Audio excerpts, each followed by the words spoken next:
It's time for this week's episode of Brandon Sports Talk, featuring in-depth interviews from those who are trending in the world of athletics.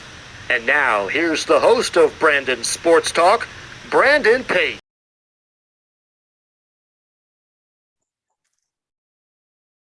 Welcome back to Brandon Sports Talk. In today's episode, I have the privilege to interview Gianna Belcastro, who is the owner of Women's Sports Matters podcast. How are you doing today?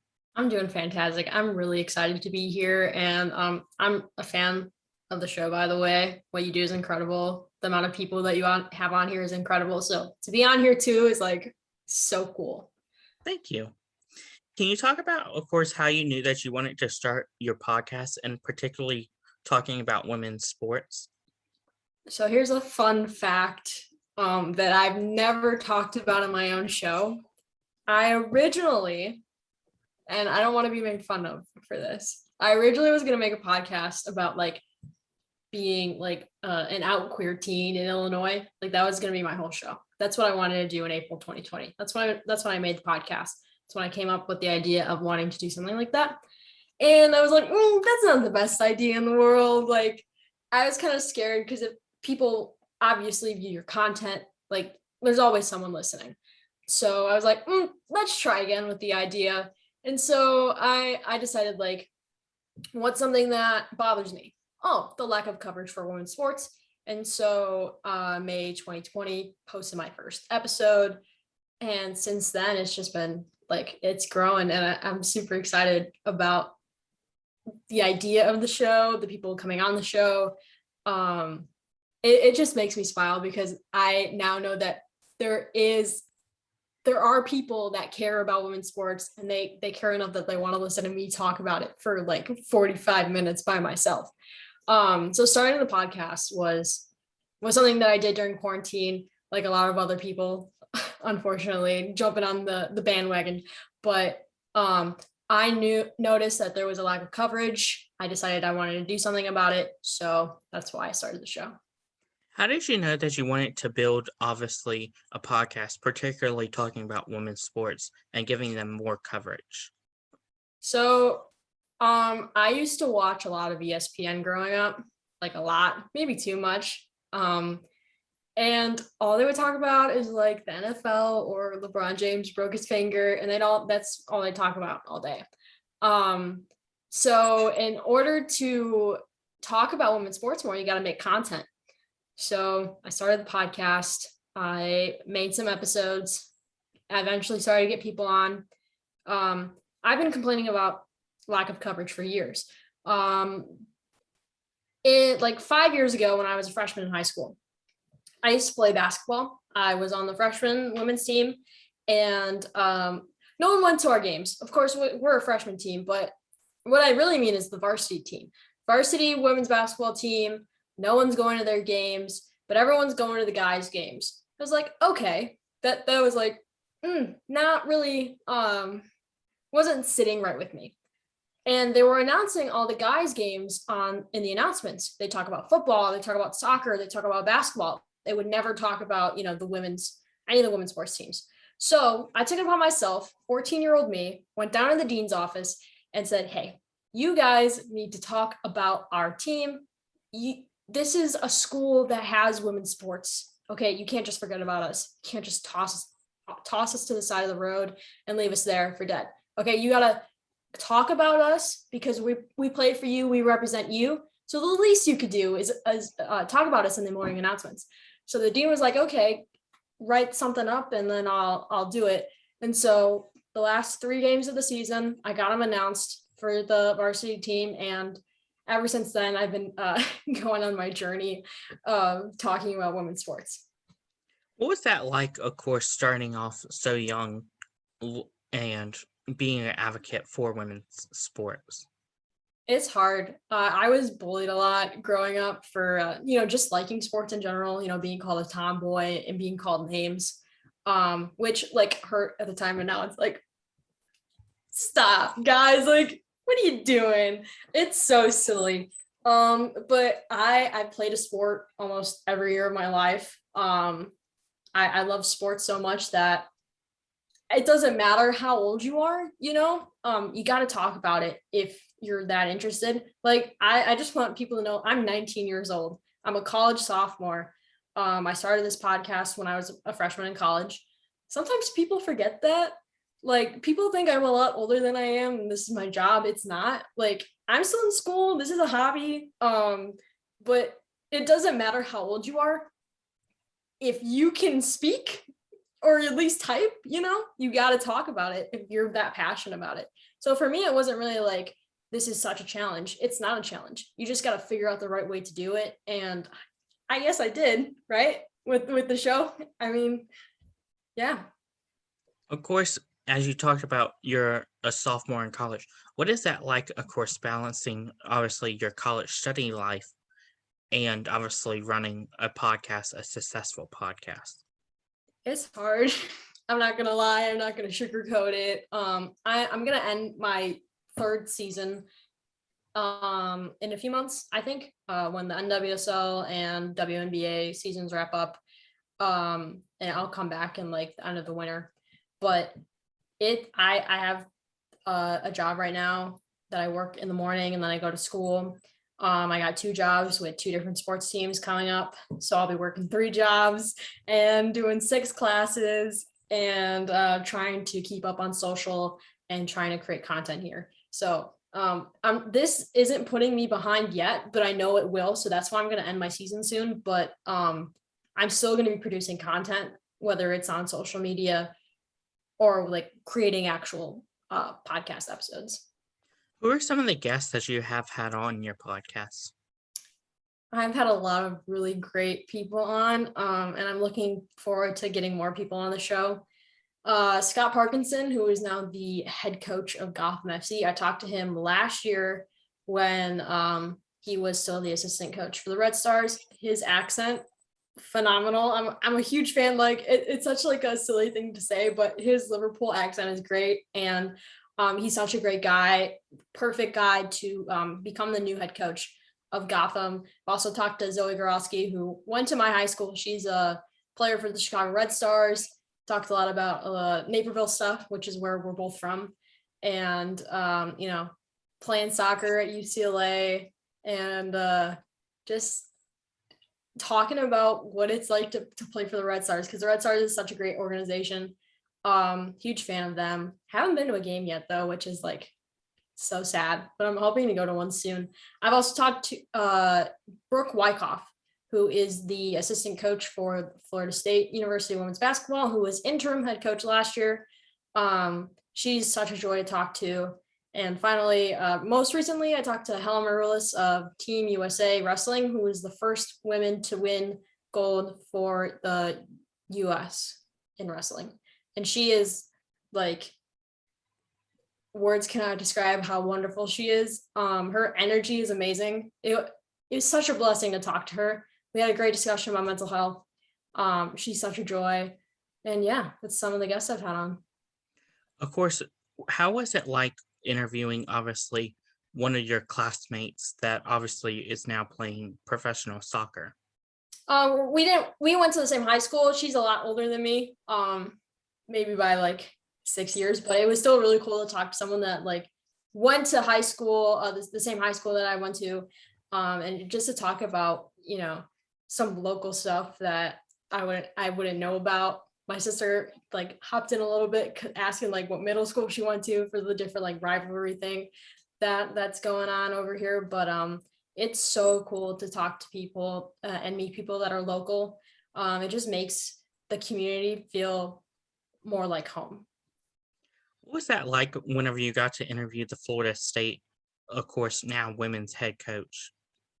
She's awesome. She brought her team to March Madness last year. They lost in the first round, but like it was still so cool to be able to watch her journey becoming interim head coach. The head coach, who's back again this year, had to step down to take care of her mom during peak times of COVID. So Brooke stepped in, and just hearing about like how she takes care of her players and how to get more involved with like the Black Lives Matter movement was really cool to hear. knowing that these players do have a platform and they're being able to use it. So she was wonderful. What are some of the segments that you have had on your podcast? I have two great segments. The first one is called Conversation O'Clock, which is the name of my interviews. When I was first starting this podcast, I was like, okay. I was like 2 months in to my podcast and I got my first interview. Someone reached out to me and I was like, okay. But I needed to name the segment because I was going to say interview with. That's kind of boring. I try to be as creative as I can. So I was like, what's something that says interview time? Oh, Conversation O'Clock. So that's what I call my interviews. And then off-topic discussions are things that are outside the world of women's sports, ranging from politics, climate change, trans rights, things like that. Who are some of your future potential interviews that you plan on getting? Now, I don't want to spoil anything, but I do have stuff in the works that I can talk about. But I'm not going to name names because I don't want to spoil. I'm not going to spoil. I'm sorry, Brandon. But I will be talking to an AU softball player. I'm very excited for that one. I think we're trying to do in person just because we're both like close enough. I've never been able to do that before since everyone is like across the United States. But I'm going to do that. I'm going to be talking to Mr. Head of Gotham FC. Okay, I'll give away Scott Parkinson. I'm going to talk to him probably next season. That's something that I will definitely be having. I'll have him on. I will be going on podcasts. People from other podcasts will be coming on my show. So I'm doing a lot of collaborations in the upcoming weeks. What is that going to be like to collaborate with other podcasts? I've already done one so far where I went on to talk about, I went on the Final Third show where it's also 2 other college students. So it was nice to like be with people my own age. We talked about the NWSL, what's happening with the Washington Spirit, U.S. Women's National Team. It's so much fun. Like no one in my family likes soccer. So to be able to sit down and talk soccer with people is just like unbelievable. So that's what these collaborations are going to be about. They're going to be about soccer. So to talk Red Stars with people that have a podcast about the Red Stars is just, it's so great. And I can't wait to record them. Of course, what are your future plans when it comes to things that you want to cover, especially in soccer and other sports like that, topic-wise?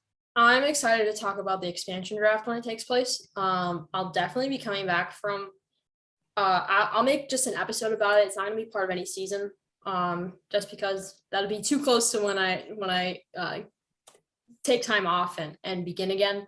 But I love covering the expansion draft. Can't wait to see what the Red Stars are going to do. In fact, that's what one of the collaborations are about. Who are the Red Stars going to protect? Who are they not going to protect? I have some hopes that they're going to protect my favorite player on the team, but anything can happen.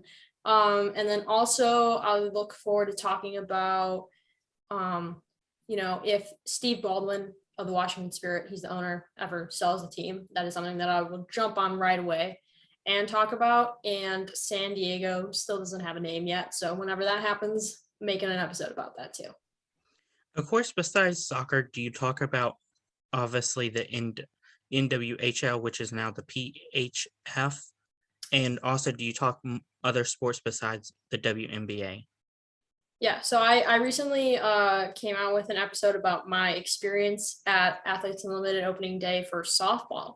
And that was such a joy to create. I got to briefly talk to players and put their whatever they had to say about why they were involved in the league in the episode. And I got to take my 2 young cousins who did not complain one time. They're very young, so their attention spans are short. So, but they really enjoyed going, and it's just like a great place to be. In terms of NWHL, I started watching the NWHL or the PHF last year for the podcast, and now I'm a fan. So it's just like, I don't like hockey. I work for 2 hockey teams, don't like hockey.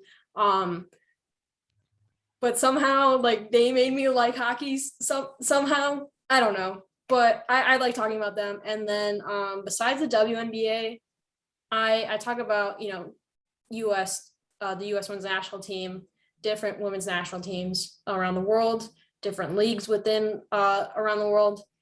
And when AU volleyball comes back, I'll be talking about that because I missed out on talking about that and the lacrosse.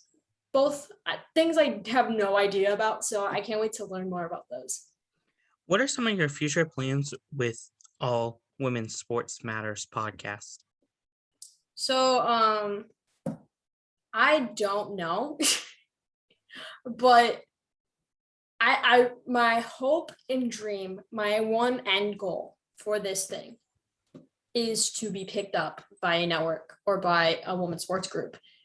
Today, September 16th, the Sports Shot and Women's Sports Alliance are merging. I'm really happy for both of those groups. Follow both of them for a while. So I hope something like that can happen with me and my show. Because, eventually I would like to be paid to do this kind of stuff because I'm doing this for free and I'm a broke college student, but I don't want to talk about that. But I really want to be picked up by another network or collaborate more with other people because this kind of work is so important and people need to see this content. So hopefully I can get the right resources to do that. And yeah, but I'm going to keep making this show. I'm still going to make seasons throughout college. This is something that I plan to do for a long time. What advice would you give people looking to start a sports podcast, particularly women looking to start a sports podcast? Research is super important, especially when making a name, making sure you don't take someone else's name, and making sure that when you're talking to these athletes, coaches, journalists, whatever, that you actually learn about them a little bit. Like, don't go into an interview without doing your research. We talked about this before starting the show, but research is super, super important. Also, like, don't overdo it. I used to do 2 episodes a week. That was too much for me. So I only do it Tuesdays, 10 a.m. Central Time, once a week, so that I don't overwork myself. Because again, I have school and I have jobs, and then I have this. So time management is also super important. Yeah. That's great advice. Where can my listeners find you at on social media?